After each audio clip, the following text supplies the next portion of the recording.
மனுஷங்க கிட்ட ரொம்ப எச்சரிக்கையா இருக்கணுங்க.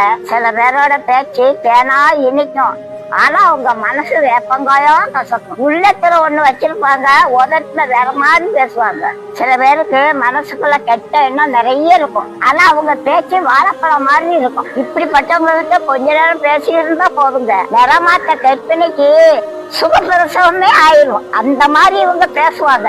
கடவுள் இவங்கள பத்தி என்ன சொல்றாரு தெரியுமா? வெள்ளி பூச்சி பூசுன மண்பானை ஓடுன்னு சொல்றாருங்க.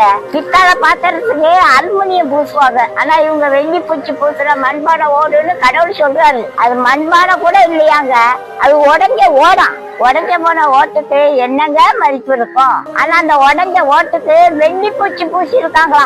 உடஞ்சி போன ஓடு மாதிரி அவங்க மனசு இருக்கும், ஆனா அவங்க பேச்சுல ஓட்டுல வெள்ளி பூசணம் எப்படி இருக்குமோ அப்படி இருக்கும். இப்படிப்பட்டவங்க கிட்ட எச்சரிக்கையா இருக்கும்னு கடவுள் சொல்றாரு.